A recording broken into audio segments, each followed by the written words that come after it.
And on today's episode of What's Going On with Stuart's Bike Now, I believe that to be slightly out of specification. Yeah. Only tightened it last month as well. Fucking hell.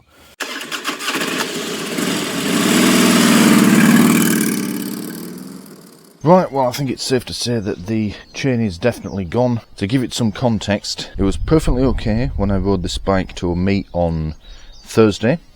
It was perfectly okay when I took it out for a bit of a joyride on Sunday. It's now Monday, and I wanted to spend pretty much all day on the bike 'cause it's bank holiday and I've got nothing else to do. And I've ridden it 20 miles, and that's happened. Great. So we're going to do chain and best practices to do sprockets as well. If I'm honest, I can see the rear sprocket, it looks okay, but they're not expensive, so we'll get a new one put on as well. It's best practice. The only thing is I don't know how many teeth are on this front sprocket, so I've got to start taking it apart, which is going to render the bike unrideable. Mind you, it's pretty much unrideable now anyway. I don't really want to ride it with that slapping around. So yeah, I've got to start disassembling it before I've even ordered the parts. So I'm going to take that cover off, count them, and then go and order stuff. I forgot to mention as well, whilst I was out riding, if you're in any doubt of your chain being this slack, if you doubt at all that that's a problem, not only could I hear it rattling away, but there was at one point I thought it had come off, where there was this horrible sort of clacking and clattering and grinding noise, and the engine is revving up but I'm not accelerating, then all of a sudden it grabs and away we went. It may not have been that, it may have been something else, maybe I wasn't very good with the clutch, but the noise made me think that perhaps the chain did come slack, you know, it's come away from the front socket and then it's managed to get back on before I broke down completely. Also, there were times when I'm riding it home, so I basically just, what is it, Archer? Come on, get off. Also, there were times when I was riding it home, because I've only been to the cafe on it, I noticed that it was almost impossible to get smooth acceleration. As in, I would come onto the throttle as gently as I could, but because of the slack in the chain, the engine was spinning before the back wheel was, so I'd always get a jerk, which was then no doubt putting further stress on the chain and making it worse. So, let's get this on done. I do like the heads on these little nuts that are on here though. They have the Lifan logo stamped into them. Nowhere else on the bike is like that. That's a nice touch.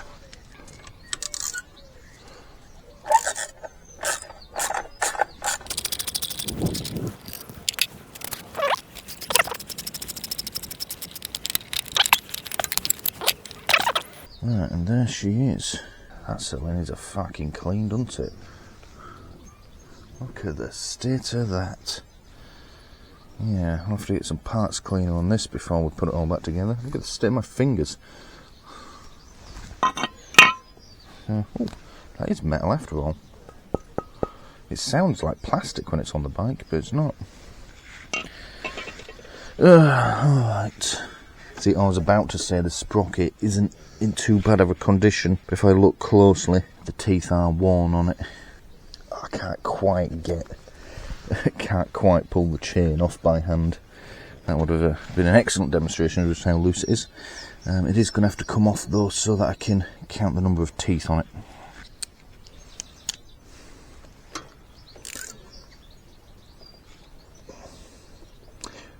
Okay, that's not good. How am I going to undo this if it's rotating it? I can't reach the back brake either. Or can I?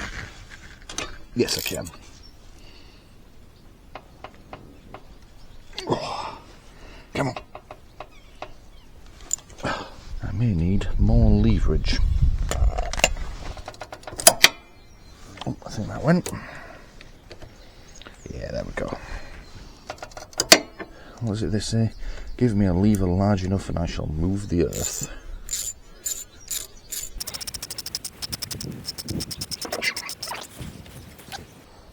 That looks... it's a bit rusty and mucky, but it's otherwise in good nick. That's it, off you come. There we go. Yeah, that is properly worn, is that? Question is, how many teeth does it have? So, starting with there. 15 teeth. Right. I'll explain why that's important back in the studio.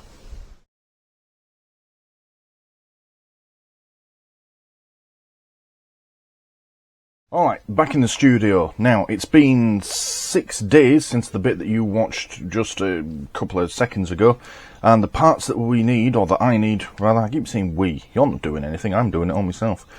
The parts that I need have arrived. They came, I don't know, midweek, but it's now Sunday, and I'm finally in a position to start doing something about it. So, we have a sprocket, a new chain, and then we have another bigger sprocket. Now, we'll start with this one. The reason I was counting the teeth, I've gone for a different size. Get this one out of its bag and I'll show you. These are my 2 front sprockets, old and new. The eagle-eyed monster, you will notice I've gone down a size. I've gone down a size by 1 tooth. Now, what does that mean for the bike and why have I done it? Well, I needed a new sprocket anyway, but the reason being is my motorbike has a top speed of 60 to 65. in 4th gear. That's an issue because its top speed in 5th gear is about 50 to 55. Quite a considerable amount slower. You wouldn't have thought it'd be like that. You'd have thought, you know, go up a gear, go faster. But no, it's really weird. The absolute red line on that bike is 10,000 RPM. Now, if I am absolutely flat out in 4th, it will be doing about 9.5. If I really pin it some on the downhill, it will go up to 10,000. But it's absolutely screaming at me by then. And it's doing, well, at 10,000 in 4th, it's probably doing a bit over 65, probably closer to 70. I then change into 5th, and the revs drop to about 6.5, 7,000, which is okay if you're not that fussed about what speed you're travelling at, because the bike quietens right down and you're just gently cruising along. The problem is it can't maintain that speed at those revs. You start to lose speed. You go up even a very slight incline, sort of incline where you would barely notice it if you were walking. But yeah, slight incline, you go around a corner and the wind is blowing on me, I start to lose speed. It can't maintain it. I'm full throttle and I'm losing speed. And eventually I have to change down into 4th, pin it, and get back up to the speed that I want to be at, which most of the time is 60 miles an hour. 99% of the roads around here are A roads anyway. A roads and B roads where the limit is 60. So most of the time that's the speed I want to be doing. So I have to absolutely pin it in 4th, get it back up. And then my choice is stay in 4th, revving the engine harder and then obviously using more fuel and more wear on various things. Or change down to 5th and hope that it maintains the speed for as long as possible before I have to keep doing it. And that seems wrong, because as I go up all the other gears, 1st, 2nd, 3rd and then into 4th, we don't have that massive drop in revs. It's only about 1,000 RPM to 1,500 that it's dropping by. And what I've worked out by paying attention as I ride it as well is, all engines have a power curve, and at certain rev ranges they will make more power. For example, my main car is a 1600 diesel. That makes the majority of its power between 2,000 and 3,000. Now you can rev it up to 4,500 RPM, but it doesn't really feel like it's accelerating that much anymore. You're just making noise. If I go through the gears, keeping it between 2,000 and 3,000, the car can absolutely fly. But revving it up to the red line, it doesn't feel like I'm going any faster. That's because its main power curve is between 2,000 and 3,000. And that's because the turbo kicks in at about 1,800 RPM, and it's just right where it can really make the most of that low-end torque that you get with diesels. Motorbike engines, obviously slightly different. They tend to make a lot of their power high up in the rev range.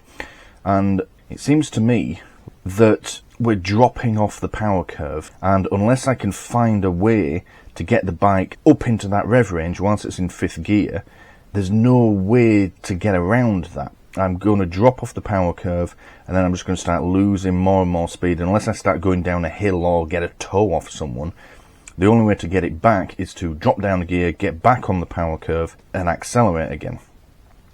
So that brings us on to these. Now, when you go down a sprocket size, you're changing the gearing of the bike. So this, being smaller, will have to spin at a higher rate than this in order to make it move. That's just how gears work. You know, you have a small one, has to spin more often than this. So let's say this was, I don't know, 3 to 1. It's not 3 to 1, I don't actually know what it is, but let's say it's 3 to 1. So this spins 3 times, this spins once, and that translates to 1 turn of the back wheel, and I'm going at a certain speed as a result. By going down a size, this will then have to spin at, say, 4 or 5 to 1. So 5 rotations of that to 1 of those, which then means that your engine has to spin faster to achieve the same speed. What that does, because you're also changing the leverage. Now, it's harder for the bike to reach higher speeds. You normally have a drop in top speed when you do this sort of change, because the engine can only spin so fast. But what that means is that your acceleration is boosted. You will accelerate much, much faster, but you sacrifice top speed as a result. If you go the other way, if you go from a small one to a big one, you gain top speed, but at the cost of acceleration.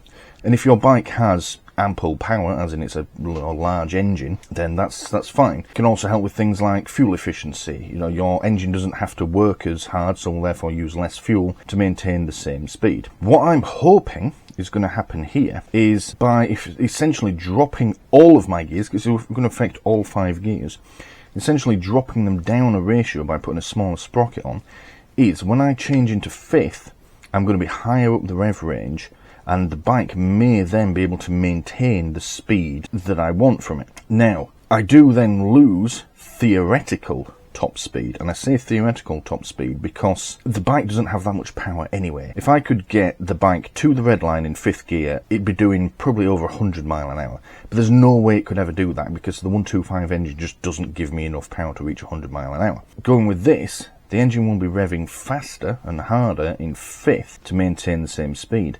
But because it's on its power curve, it should be able to maintain that speed and still be at a lower rev than it was in 4th. So current configuration, top speed 65 in 4th gear at 10,000 RPM. New configuration, top speed may still only be 65 or thereabouts, but it will be in 5th gear at, say, 8,000 RPM, which is better. So in conclusion, normally down a sprocket size on the front, better acceleration, lower top speed. I'm hoping though the unique situation that I'm in with the gearing, the difference between 4th and 5th, and the way the engine's set up and the power curve and all that lot, I'm going to get better acceleration, same top speed, maybe even better top speed, but that might be too much to hope for. So that's why I've done that, and as you can see, it is one size down. It's 14 teeth rather than 15. Which doesn't sound like much, but if you work it out percentage wise, it is a bit of a change. Now, worst case scenario, I completely ruin it. The engine is revving its arse off and I've lost any speed it used to have. Even in top gear, flat out, I end up doing like 40 miles an hour. That would be a bit extreme, but absolute worst case is I've miscalculated something and I ruin it. Not the end of the world though, because sprockets in this size are available and they take 5 minutes to fit. So that's why I've done what I've done. Right, let me talk briefly about the others, because that was a long ass explanation. I'm probably going to have to edit a lot of that out. So that's me back sprocket. Isn't that nice and shiny? There's no grease on it either. Well, it probably is now that I've handled it. One thing though is I ordered the sprocket with the backing plate on. That doesn't look like it has any backing plate. Not a problem, I'm sure I can just swap the other one over, but paid extra for the backing plate because more stuff. But yeah, that's it. There was only one choice of rear sprocket, so I'm assuming that's the same size. I haven't checked yet, but yeah, we'll find out. Hope it fucking fits. He also told me it was a genuine Lifan part, but that says JT Sprockets on it. Right, and the last thing is the chain. Now, again, I ordered, this was listed as a genuine Lifan chain. As you can see, it's JT again. Again, not a problem. It was also listed as a heavy duty chain. I'm hoping that gives me a bit more longevity on it. But I somehow got it in my head that this was going to come as a chain designed for my bike. Instead, it's open. It's not a complete loop yet, which is a bit of an issue because I've now ordered them, didn't have the tools for dealing with chain links, motorbike chain links, so I've had to order that, and I'm going to have to learn how to use it. Also, I have no idea if this is going to be the correct length. I might have to, it might be too long, I might have to take links out. It came with an extra link as well, which I've left downstairs. Maybe it'll be too short, I don't know. So it's already more of a job than I thought it was going to be, because I've got to make the chain myself. At least I know I don't have to order genuine Lifan chains anymore, though. Now that I've got the tools and we're going to go and learn how to do it, then I'll just order any old chain next time. Right. It is a gorgeous day outside, and as far as I can tell, my neighbour's finally stopped mowing his lawn, so we're going to go out and get it done. We'll start by putting the sprockets on. We'll do the front one first, because it's partially disassembled already, and then we'll do the back one, because getting all that back wheel off is probably going to be most of the work. Then we're going to do the chain. I'll show you quickly the tools that I've bought. But yeah, that's what we've got. Chain pressing tool. I'll be honest, I don't currently know how to work it. I could probably have a go and figure it out. What I'll probably do instead is go and watch some YouTube videos about how to work it, and then we'll get it put together. But we're going to do the sprockets first. Right, let's go back outside. Almost forgot, I've got to take my gloves off now. Let me move you in a touch. We're going to have a quick look at the teeth on this thing. Let's see if you can see it on there. Look at the shape of these teeth, dead on, this top one, then compare it to that one. You see the difference? Notice how this side is worn smooth. It looks almost like the spoke is bending over. It's more of a wave shape. Now if you continue to wear this, eventually that will wear right over, and it will also look like a hook. If the chain was okay, could that keep going in that condition? Yeah. If I just chose not to change this and put a fresh chain on it and leave everything else, would it be okay? Yeah, it probably would, but the chain may not last as long, and come the next time it's almost certainly going to need doing. So best practice, you're taking them, you know, you've got to take it off anyway. I had to take the front one off if I was going to get this chain off, so you may as well just change them. They're not expensive at all, really. So yeah, hope that answers the question. If anyone's wondering if they really should or shouldn't, just get a new one and compare them and you'll see the difference. Right, now let's go outside. Oh, look at me bloody fingers. This is only going to get worse. Right, let's just take this off again.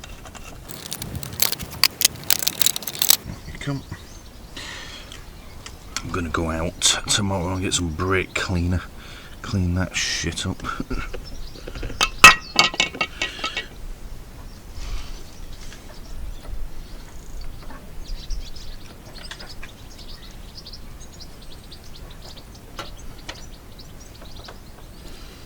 Seems okay.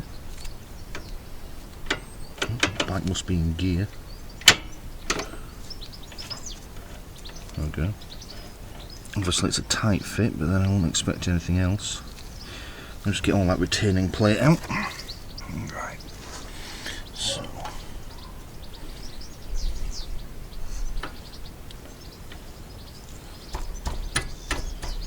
There we go. Worked is that plate then went on a particular way, and then it rotated. I've got this little cutout in the teeth. What's up, muffin? And the idea is your sprocket goes the other side of that.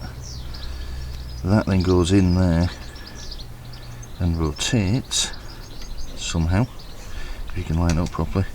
And then there's no way to get that out because that then screws to your sprocket to stop it rotating. So there's no way your sprocket can come away. So.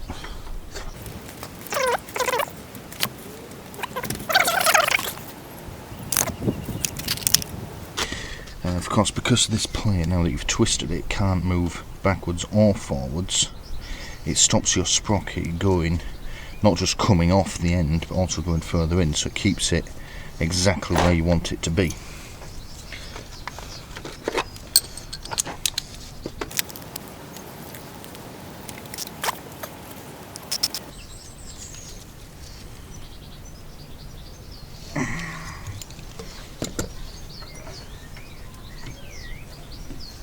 I have to say, I'm not overly impressed with how much that wobbles. That's a bit disappointing. Maybe I should order a new retaining plate. Alright, yeah, you know what? Let's just take it back off.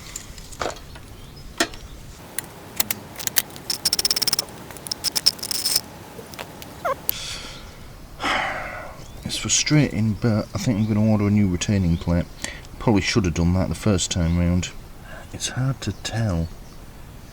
I get the feeling these little teeth on here are worn out, which is why it's allowing it to move on this spindle. I think that's what it's called anyway. That's frustrating because it's going to delay this job possibly for another week, because I'm working all week after today. Alright, we can still put the back sprocket on and we can still start work on the chain. It's just that that'll have to be our cherry on top. For fuck's sake. Alright, so that's our sprocket. It's attached to the wheel, so that's all going to have to come off. Now, I was just going to attack this with the mindset of unbolt stuff until the bit I need comes off, and then try and remember where I put all the bolts and put it all back together. I thought I'd best be a little prudent, check the manual, and that more or less says do the same thing, unbolt it all until it comes away. So, step 1, position the motorcycle on its centre stand. We've done that, lovely. Step 2, check that the rear wheel is off the ground. Yep, that's fine. And create some slack in the chain. That should be enough. Oh, then on drum brake models, which this is, I have to start by undoing the brakes, which means this camera angle's all wrong. Fuck. Finished adjusting all this back brake like 2 videos ago, and I'm going to have to do it all over again.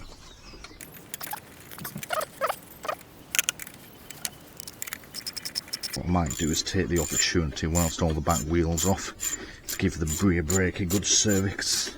It has been binding somewhat. Nothing noticeable when you're riding, but yeah, enough to stop the wheel just turning freely when it's off the ground.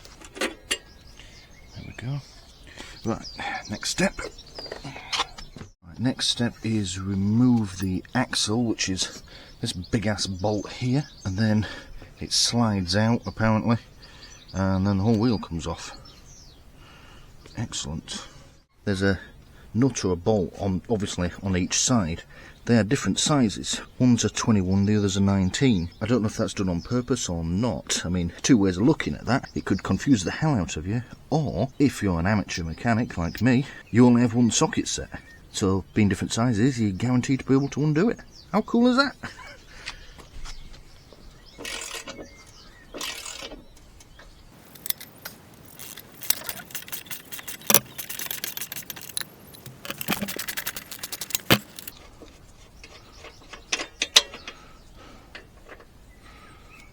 Sweet.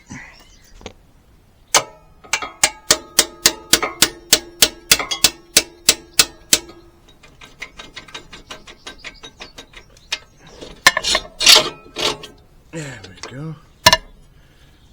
Lovely. Right, okay. Let's pull this wheel out then.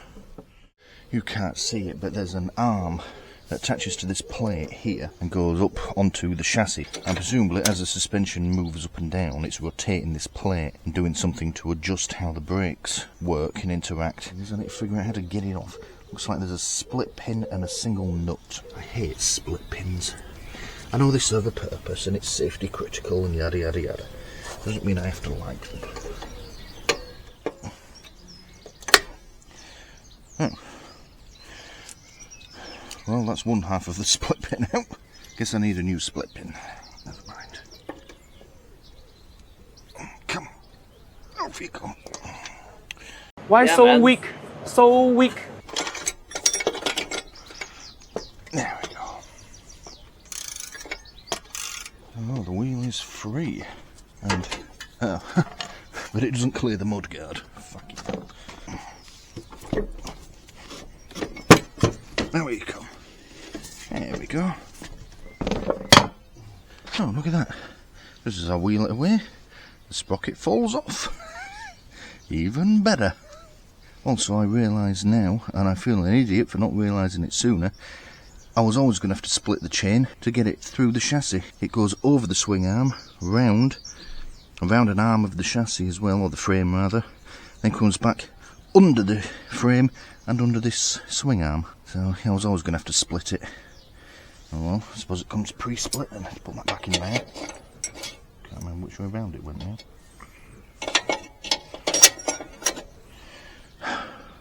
Alright, finally get a good look at this wheel as well. Besides it needing a thorough good clean, which is actually quite hard to do whilst it's on the bike, unless you've got arms like Mr. Tickle. You can see why places charge so much for fitting new tyres though. That's a lot of work. More work than would be required on, say, a car. I said I wanted to have a look at these rear drum brakes, see what adjustment. I was expecting a similar design to what you find on a car. But look at this.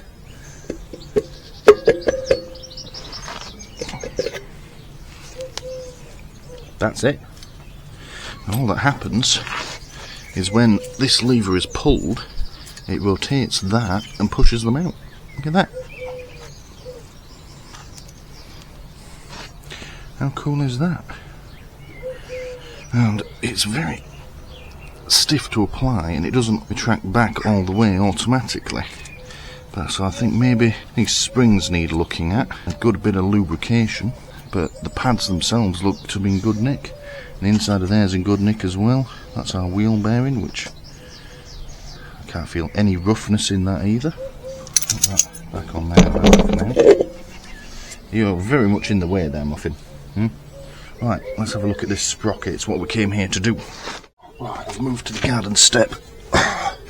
Guess I'm aching after crawling around in the dirt. Ha ha, you're old! So this is our existing sprocket. That's the bit part of the wheel. This is our new one.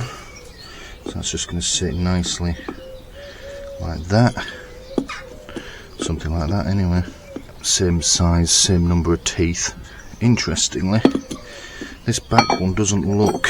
It looks barely worn, if I'm honest. In fact, comparing the size of the teeth, I can't see any real wear on them.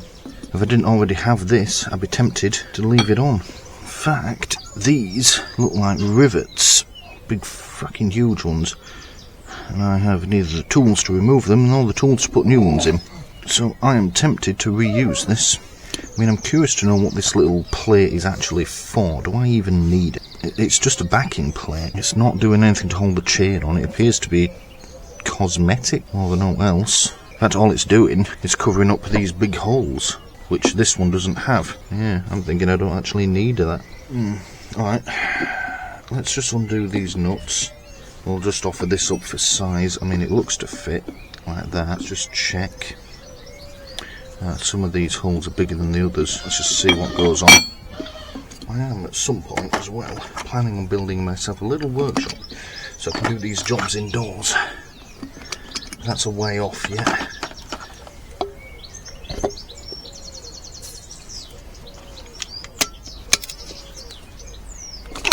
There we go.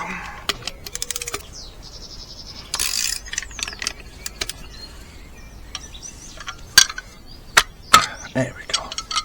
Now that I'm able to line them up fully, I can see very little difference in those teeth. Yeah.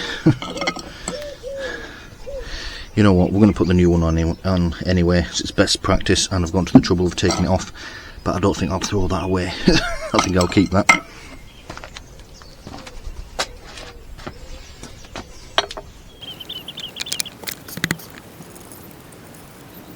Okay, not happy with that. These nuts have a flared base on them. It doesn't fit in this groove. We'll flip it over.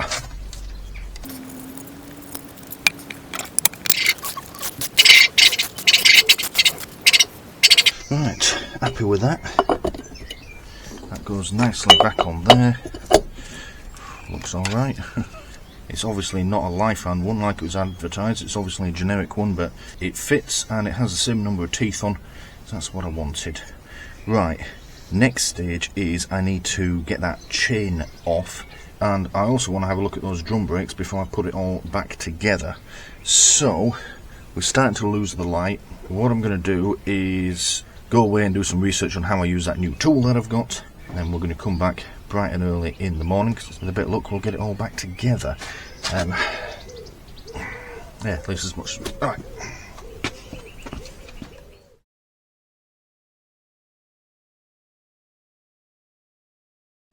Alrighty then. Oh, it is the following day, and I think I've got a semi-reasonable idea of how this thing works. But what I've decided to do is I can practice with it if I decide I need practice on the old chain, because it's knackered anyway. But first thing we need to do either way is press one of these links out on one of these rivets and then remove the old one. So yeah, let's do that first. I have to say, this was dirt cheap. I can't remember how much, but cheap. And it's actually a pretty decent quality bit of kit. Okay, so breaking chain. This tool may be used for breaking all changes from number 35 to 630. I've no idea what that means, but that sounds good. If working on cam chain, I don't think I am working on cam chain. The rivet head must be ground off first. Oh, you are fucking joking. Do I just keep shoving this through?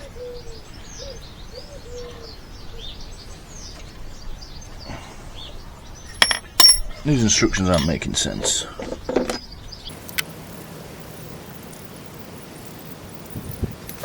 It says this should be a smooth action, but it doesn't feel very smooth. Alright, let's just undo it and try this again.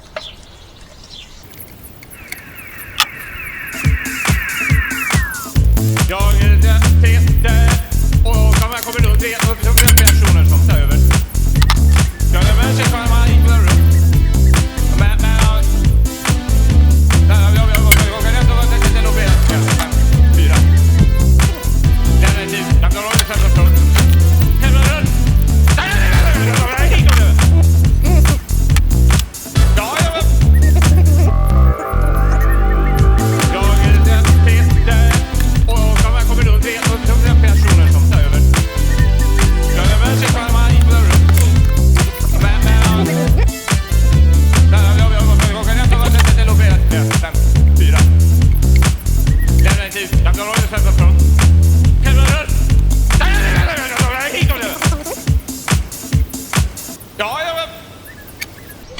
What is coming out? I feel the link being pushed out the other side. Alright, let's carry on with it then. On the internet they make this job look so easy.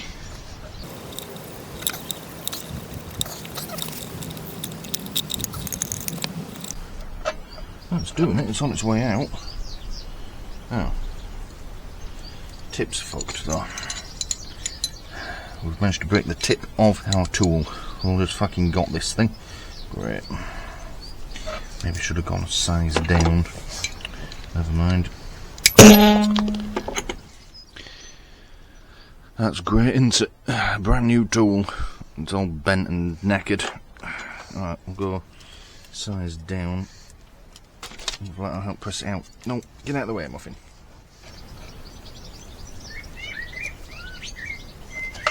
That is much smoother. That should be winding nicely. Out the other side.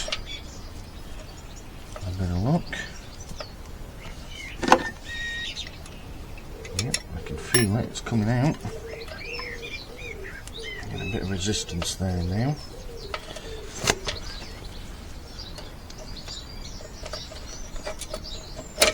There we go. Just needed a bit of help, didn't it, Muffin? Who's a good girl?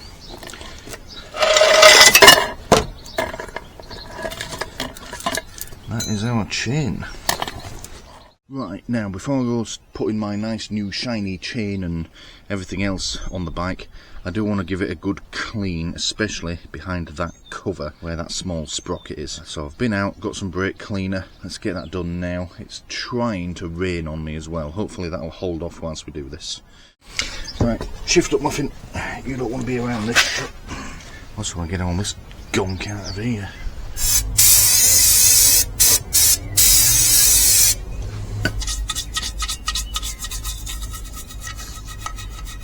Probably shouldn't be doing this on my patio, but never mind. Ugh.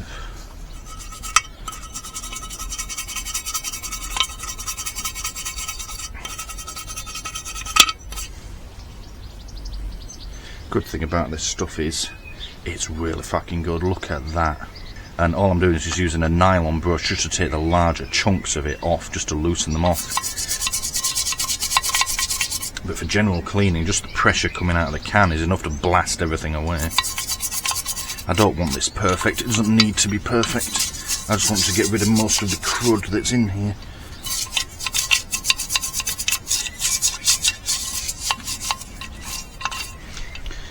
Go, that's better. One more spray. Look at that. Now I could go further and keep scrubbing it and get it all nice and new and shiny. Don't really need to though. The part isn't in the best of condition anyway, as you can see, so there's really not much point going further with it. I just want to get rid of all that grot that was in there. Right, however, I'll just give this bit in here a bit of a clean as well.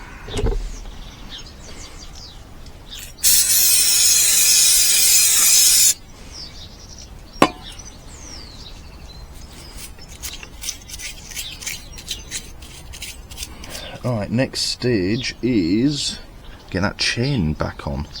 I need to thread it through where it needs to go, and then I need to press it in. Now this is one of those jobs where if I get it wrong, I'll fuck the part and the job stops. So I think, cup of tea, double check the instructions, and then we'll have a go. Hello, Stuart doing the edit here. So we're going to call that it for part 1 of the chain and sprocket replacement video. There's only going to be 2 parts, I promise. We are at more or less the halfway point in this repair. Everything's off. It's just a matter of putting it all back together now and testing it. Part 2 will be out for channel members, because I have channel membership now. Just as soon as I've finished editing it and uploading it, they go live for channel members instantly. If you're not a channel member, it will be out on schedule, which for the biking series is the second Friday of every month at 5 PM. So for now, thank you for watching, and I'll see you in the next one. Thank you for watching this video on doing stuff and filming it. Please don't forget to press the big button here in the middle to subscribe if you haven't already done so. If you liked what you just saw, please click the like button below and leave a comment letting me know what you liked about it. And as always, thank you for watching.